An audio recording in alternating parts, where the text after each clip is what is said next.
Radio Côte d'Ivoire, le bulletin d'info. Martha Kissi.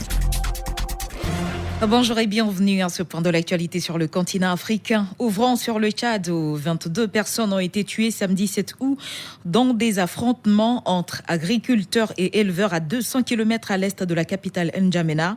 C'est ce qu'ont annoncé hier les autorités locales. Le conflit est parti d'un problème foncier entre les deux communautés. Les uns veulent s'installer et les autres les empêcher. Le conflit oppose les Boulala, des cultivateurs sédentaires, aux Arabes, des éleveurs nomades dans le village de Zoana, selon les informations de la gouverneure de la province de Hadjer Lamis, dans le centre du Tchad. Autre actualité, et c'est un nouveau signe de réchauffement entre le Rwanda et le Burundi qui s'annonce. Ce week-end, des gouverneurs de province du Rwanda et le Burundi se sont rencontrés au Rwanda. Les deux pays étaient à couteau tiré depuis la crise politique de 2015, née autour de la candidature à un troisième mandat de l'ancien président burundais Pierre Nkurunziza. Mais depuis environ un an, la normalisation est en cours. Les rencontres et les gestes d'apaisement se succèdent à tous les niveaux. Contact entre les deux armées, déplacement du Premier ministre rwandais pour la fête de l'indépendance burundaise et puis surtout échange des prisonniers. Il ne reste plus que la rencontre des deux présidents dans les prochains mois. Prenons la direction de la RDC. Les dirigeants de l'Institut congolais pour la conservation de la nature sont suspendus à titre conservatoire. L'ICCN, c'est l'établissement qui s'occupe des aires protégées et des parcs nationaux du pays. De forts soupçons de détournement de fonds pèsent sur des membres du comité de direction et du conseil d'administration de l'Institut. Au total, 3 arrêtés ont été signés par la vice-première ministre chargée de l'environnement et du développement durable. Le premier concerne le directeur général de l'ICCN. Le ministère de l'Environnement s'interroge sur sa responsabilité dans la disparition d'au moins 20 millions de dollars depuis qu'il est à la tête de l'institution. De l'argent issu notamment des taxes du secteur du tourisme. Selon un rapport remis aux autorités, il a signé des contrats avec des entités privées et certains pays voisins. Le gouvernement s'interroge aussi sur les contreparties que ces contrats ont entraînées. Après sa suspension, les services de la vice-première ministre chargée de l'environnement affirment que le patron de l'Institut sera mis à la disposition de la justice. Et puis le ton se durcit entre les médecins en grève à des hôpitaux publics et le gouvernement du Nigeria. Le ministère du Travail estime que les médecins sont des travailleurs essentiels en période de pandémie de Covid-19 et qu'ils n'ont pas droit de grève alors que le Nigeria craint une 3e vague de coronavirus. Ces médecins protestent depuis lundi 2 août contre le non-paiement d'arriérés de salaire et le manque de moyens dans les hôpitaux du pays. L'actualité, c'est également l'Afrique du Sud qui célèbre ce lundi 9 août sa journée d'hommage aux femmes, une date choisie en commémoration de la marche du 9 août 1956 qui a vu des milliers de Sud-Africaines défiler à Pretoria pour protester contre le gouvernement de l'apartheid. Pour les ONG, c'est l'occasion de rappeler que malgré les plans d'action du gouvernement, les choses bougent trop lentement et le pays connaît toujours un taux de violence faite aux femmes bien plus élevé que la moyenne mondiale. Selon les chiffres les plus récents, une femme est tuée toutes les 4 heures dans le pays et plus de 100 plaintes pour viol sont déposées chaque jour. Terminons en Zambie où le climat se tend à 4 jours des élections générales prévues. Ce jeudi, au moins 3 personnes ont été tuées durant les affrontements entre partisans. Les violences ont même entraîné un déploiement militaire sans précédent le 1er août dernier. 16 candidats sont en lice pour la présidentielle, mais 2 se détachent. Le président sortant Edgar Lungu du Front patriotique et Hakainde Hichilema du Parti uni pour le développement national qui se présente pour la 6e fois. Les 2 candidats s'affronteront ce jeudi pour la 3e fois. 8h04 sur Radio Côte d'Ivoire. Prochain point de l'actualité, c'est bien 9h. C'était le bulletin d'info présenté par Martha Kissi. Découvrez l'actualité nationale et internationale sur votre radio. Radio Côte d'Ivoire, 88.0. 88.0 Abidjan. 88 FM Abidjan. 24h sur 24. Radio Côte d'Ivoire. Numéro 1. Numéro 1. Sur l'info. Sur l'info. Et le sport. Golden Voice, votre concours de chant. Votez pour le candidat de votre choix. C2, Harmonique Nyamke.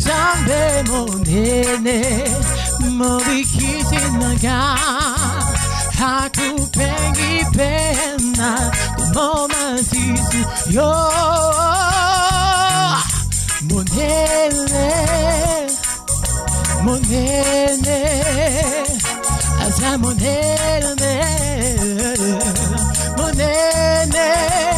oh monnaie.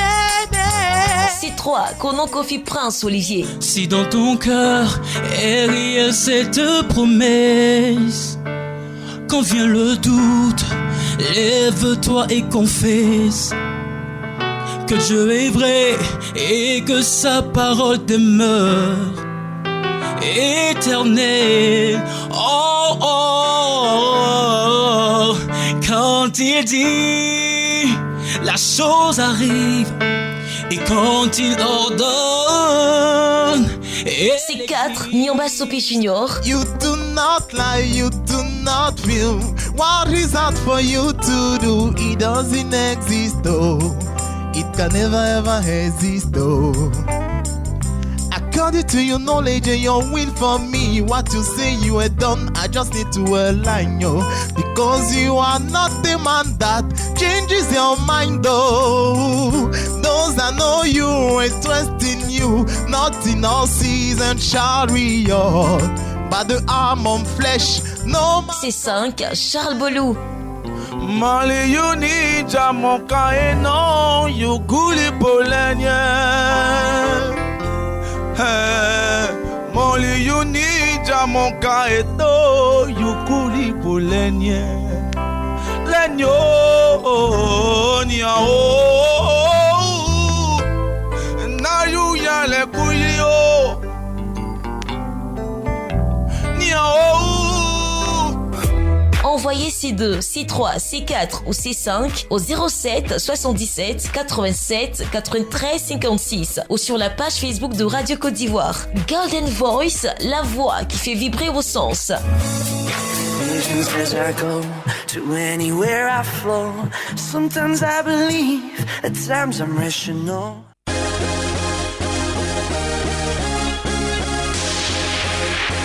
Talent des sports sur Radio Côte d'Ivoire. Talent des sports, émission publique de vacances sur Radio Côte d'Ivoire est à sa 2e édition cette année. Enregistrement public de la 3e manche éliminatoire le jeudi 12 août 2021 à la place publique de Béthier. Parrain, M. Bouaka Pascal, PCA de l'AIGF, en présence du maire Jean-Baptiste Amalaman-Kwaku. Population de Béthier, sortez massivement pour soutenir les jeunes talents de sport. Avec la participation d'artistes. Notez bien, le port du masque est obligatoire. Talent des sports, quand le rêve devient réalité.